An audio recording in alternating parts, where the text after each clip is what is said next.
everybody, it's Mr. 845 here, and we're interviewing another small business. Check this out. This is Randy. Randy, tell us, who are you and what do you do?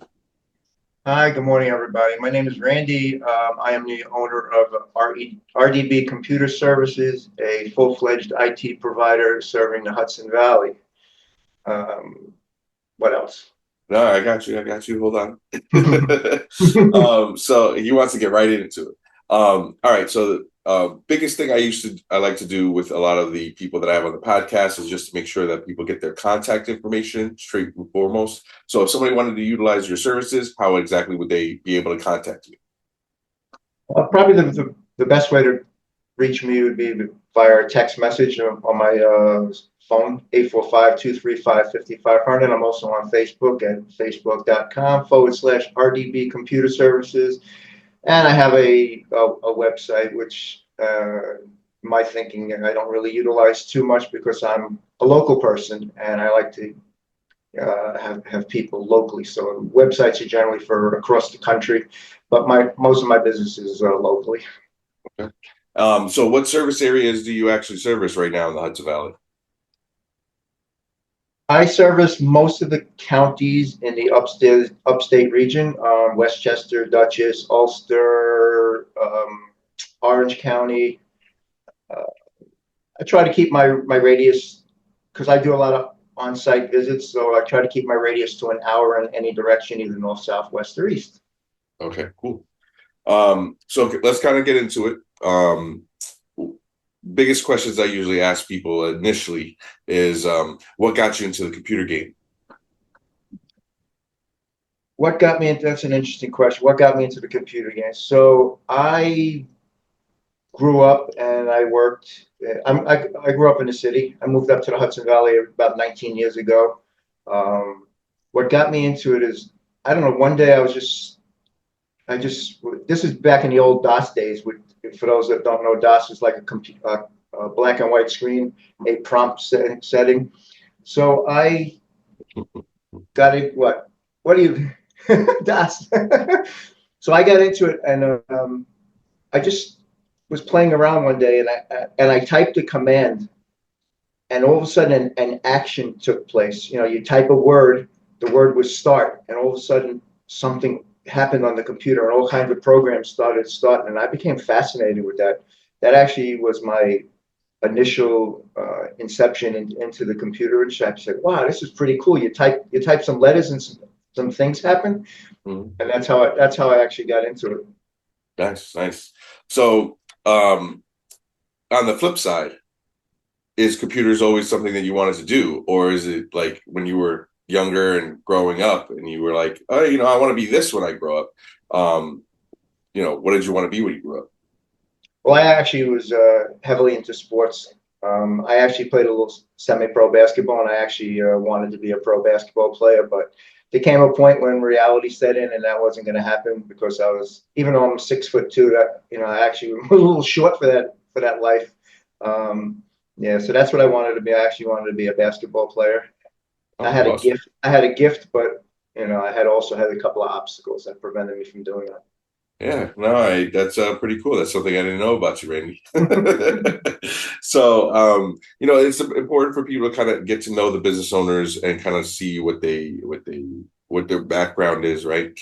Um, Now, take me through like your lineup of services. Like, what exactly do you do for computer services? If people wanted to kind of know what type of stuff you offered. Well, even though my business is a computer services, I'm more of a technology service because I do all kinds of different technologies. From the desktop support, laptop support. I work on Mac machines, but I also do other things. The smart devices, smart home automation like locks and security cameras. Hardwired security cameras and wireless security cameras, Wi-Fi's, printers. So it's not just computer services per se, it's more of a technology type business. Okay. Yeah, and I mean it's kind of important. You also work on servers as well, correct? Servers, yep. Business Uh, environments, yep. and exactly. So you also have not only residential, but you could also assist with commercial related customers. So that's awesome as well. You also do cable runs, I know. Yeah, we know that one. Yeah. So just so everybody has some background, me and Randy have known each other for quite some time. We actually own computer businesses together that are separate. Technically supposed to be competition, right? But honestly, we've gained gotten so close together that we've worked together multiple times to accomplish things that one computer business wouldn't be able to do. So being able to be like a tag team uh, like partnership, if you will, in the sense of if there are jobs that we had at the same time or we needed assistance, we would actually call on each other to help. So it's something where we've gotten a good friendship in that sense. And though I don't do much computer work as now, Randy has been gracious enough to accept some of the customers that I had that I couldn't support anymore. So it was a very swift and easy transition to a very good expert in the computer world and also technology world. So I just wanted to give everybody a little bit of background. He's a great guy. I would not recommend people unless I knew that they were great, and I recommend him 110% all the time. So Randy, it's always good to talk about all the things that we've done. But here is a good question. So in your travels, and I know that you can't necessarily name the customers, but just name this type of situation. What's the biggest or worst computer situation have you ever gone into? Oh boy, the worst computer situation I've ever gotten into. Yeah.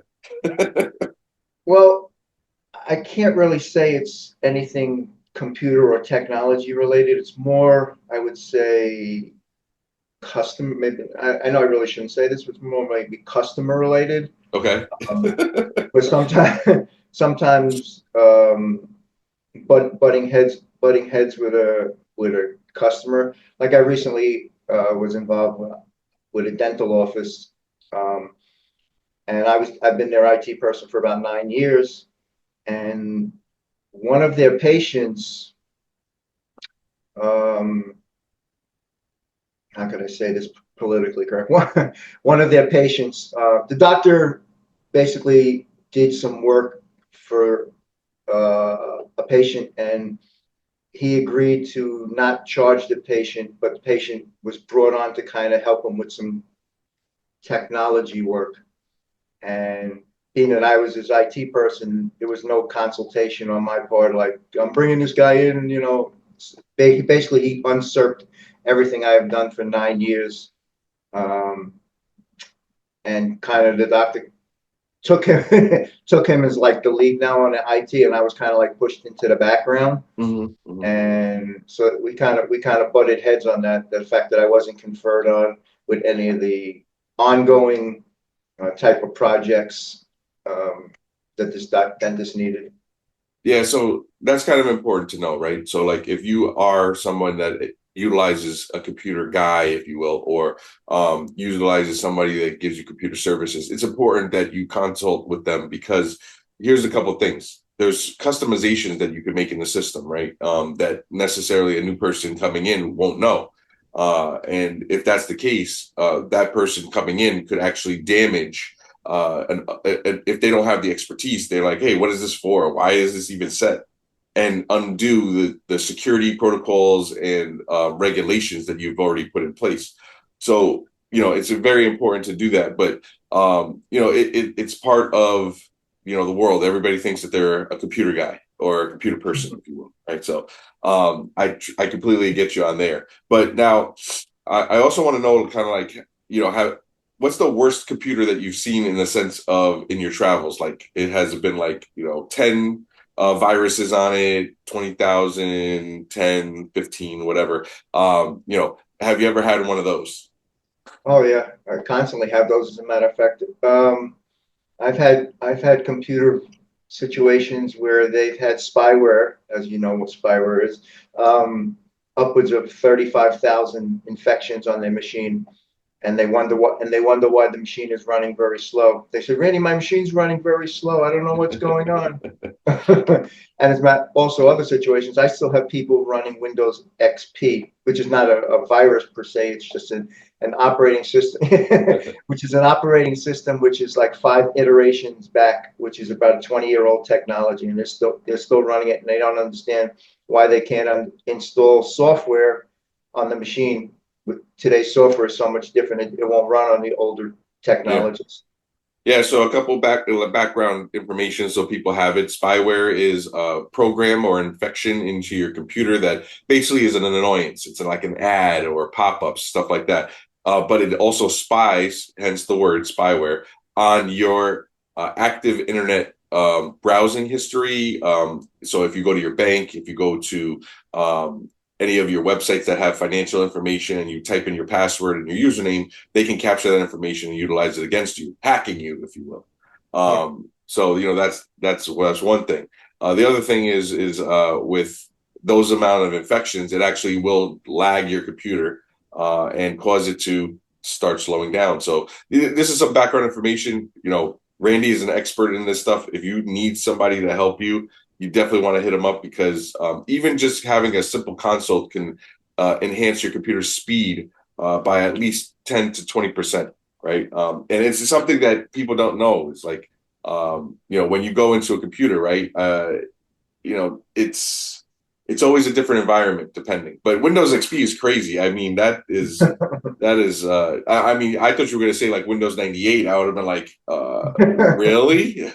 But yes, I've seen some people still think that they could use Windows XP and install programs and stuff like that. But when it comes to computers, why is it important for people to understand that they need to go to the newest operating system, or they may have to end up getting a new computer when it comes to those OS or operating systems?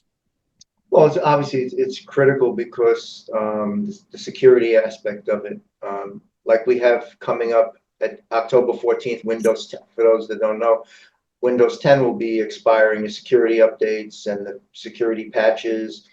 So if you have that computer, Windows 10, which I think 70% of the world still utilizes, if you have that and come October, you're not going to have any security updates or patches. So if you put that computer on the internet, you're going to be very susceptible to having infiltrations, hacks, viruses, and things of that nature. That's why it's important, to update to Windows 11 now. That's the next iteration.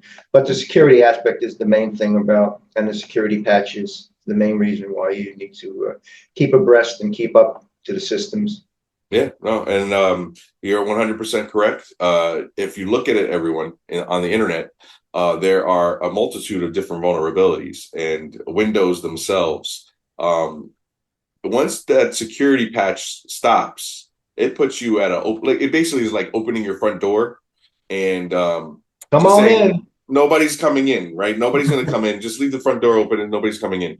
And then, of course, you get a deer instead of a human. But um, but yeah, I mean it's important. So I know you were talking about other technologies. So I know I don't want to necessarily pigeonhole you in the sense of what's your favorite brand, but what's your favorite technology to install? I like to do the smart devices, the home automation, the smart locks, because it's really, really fascinating to me to be able to get on your phone and be able to unlock your door from 2,000 miles away, or turn Yeah. off your lights, or adjust your thermostat. You're leaving work and you're an hour away, so let me turn my thermostat up to 70 so it'll be warm in the house when I get home. So Hmm. the smart devices are really fascinating. Yeah, I mean, I just installed a Wi-Fi enabled thermostat to help for efficiency. It definitely can give you that benefit, if you will, of knowing where your temperatures are, how much you run, your run time on your HVAC systems, so that when you get the bill, right? And everybody has Central Hudson around, the Hudson Valley for the most part, except for Westchester and Orange and Rockland. But if you have your bill in front of you, you could say, okay, based on my usage, my bill should be X. And you're like, wait a second, something's not right here. And you can kind of call it on, at least on the HVAC side, you can kind of follow that stuff. So it's pretty cool. Um, but there's a ton of different other services that you offer. Do you also do data backups as well Data backups, yep. and data recovery? Data recovery is there's cloud-based data. You could back it up to a cloud offsite. You could do data backup to local devices. There's a general rule in technology. It's called 3-2-1. You want to have three copies of the backup. One on the machine, one on a device locally in the house, like an external hard drive, and also one offsite, like in a cloud-based backup. This way, you're protected on all aspects. Yeah. And you set up all that stuff, right? I mean, we're talking like NAS storage as well. And so like everybody understands what NAS storage is. NAS is like network access systems, right? If I'm not mistaken. Network attached storage. Okay, there we go. But basically with the NAS system, you actually can have at your fingertips all your files anywhere in the world, right? If I'm not mistaken. Yeah, yeah, you could have access to. Well, a NAS is a device that's on your local network, but you can get remote access to it. The really beneficial ones are the cloud-based storages. That a lot of them come with the operating system. I don't know if people even know this. Like built into the Windows system is one called OneDrive. So you could be, if once it's set up, which I do, and I'm sure Ray does those as well. Um, Once it's set up, you can be at your kid's house in South Carolina and have access to your files by just going into a website, putting in your credentials, and now you have everything available to you, just like you're sitting at home in front of your computer. Yep. And you can have it secured as well. So that, it's important that people know that you could also secure them, go via VPN, which is basically, what is it? Virtual private network. There we go. I'm always horrible with these acronyms. But it's important for people to understand that it's basically a tunnel that's secured for you that could go from one place to the other place, and you could have open communication between yourself and that system, but not necessarily with outside systems. It's encrypted, so nobody can peek in or snoop into your data. Yeah, correct. And it's important that you can set that up for them and give them the capability of accessing their 21st century technology, but also securely as well. Right. I know that we have a short period of time to talk, but I want to make sure that we kind of get a couple more things in. Now, when it comes to like the next person, right? The next person that comes in that says, "Hey, I'm in school right now. I'm in high school, right? And I might want to go to computer science in college. I may want to become eventually an IT tech. If there's a case that I wanted to follow the path that you did, right, and owning my own business, tell me, like, what would you tell that person that would want to go into this line of business?" Well, first of all, they're in the right area going to school. Schooling is the most important thing. But technology is going nowhere. Technology is a vital part of society. I think I read something the other day, like 89% of the people in the world have some sort of device or computer that they need, that they have at their availability. But you have to to go into this field, you have to have a love for it. You can't just go in like, it's a paycheck, because you have to devote your time, and it's just so much, and it's so vast, and you have to have to have a good mind to be into it and to remember things, and you have to be good with people. You have to have great customer service, and I think that, believe it or not, that's a dying field. I know Ray is tremendous at it, and I try to pride myself in it as well. Being a people person. It's not just knowing the acronyms and the technologies. You have to relate to the client and not talk down to them or talk up to them or talk even too techy. You have to kind of break it down into simple terms, because 90% of the people don't know a VPN from a coffee cake. Yeah, exactly. I mean, everybody has, it's like basically like a cement guy telling you this is this type of cement, and you're like, I didn't even know there were different types of cement. Just pour the cement and do my driveway. Yeah. So it's always important to kind of get that type of information because there are, we're not going to be working forever, right? So there is a case that of the next generation, if you will eventually go up to that. Um, Quick technology future question. In the Mhm. world of technology, what do you think is the future of technology? Where do you think technology is going to go? Well, obviously, the future is obviously here. I think right now it's AI. AI is just going to like consume the world. Unfortunately, I mean, in some aspects, it's going to be a negative because it's going to actually take jobs away from people. Mhm. Um, but I mean, you're going to have c- cars driving themselves. And not get into accidents. Let's because Hopefully not getting. Hopefully we not getting taxed. we have those and they get into accidents a lot.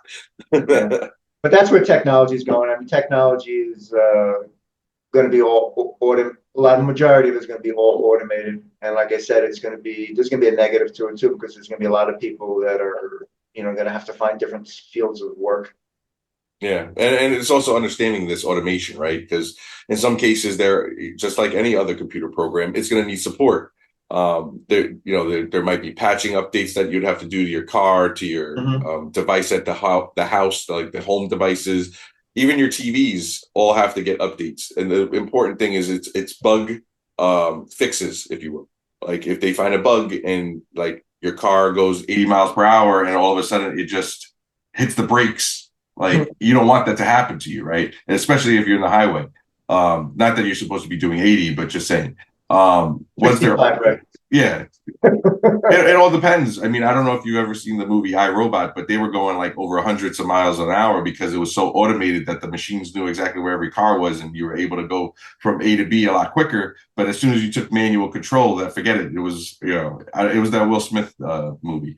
Yeah. Um, Now, when it comes to a lot of the robotics, coming in, one of the questions I usually like to ask techs is, would you use a surrogate in the sense of a robot going out in the field and just utilizing your mind and you working out in the field? I don't know. That's another movie that came out with, if I remember, Bruce Willis. And he actually was able to push his consciousness into a body that would, a robot body that would work for him, so that he only had to, stay home. Would you ever utilize a service like that? That, that's a little too deep for me. That's,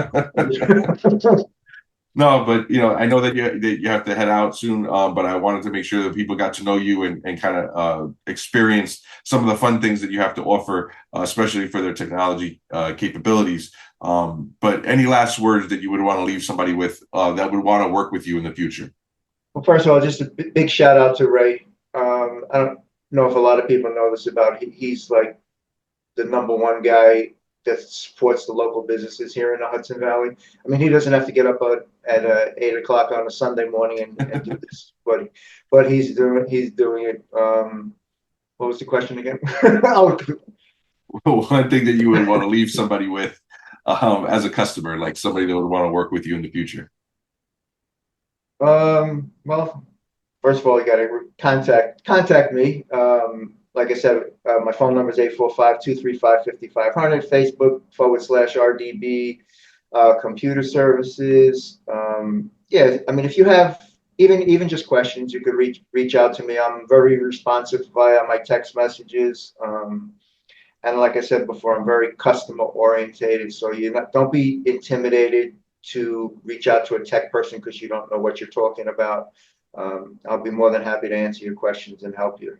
Yep, yep. I mean, trust me, Randy will be able to break it down and explain it to you in layman terms. As we're not all very techy in the sense of knowing, what is a virus, what's antivirus, and all that stuff. So you definitely want to give him a shout out and utilize him and his services. I don't put my name on anybody usually, but I would put my name on Randy because I've worked with him side by side. We've built many systems together, and it is something where not only did I learn a lot from him, but he also was somebody that knew what they were doing, was timely, was honest, and all those good things that you could say about a business owner, you could say about Randy.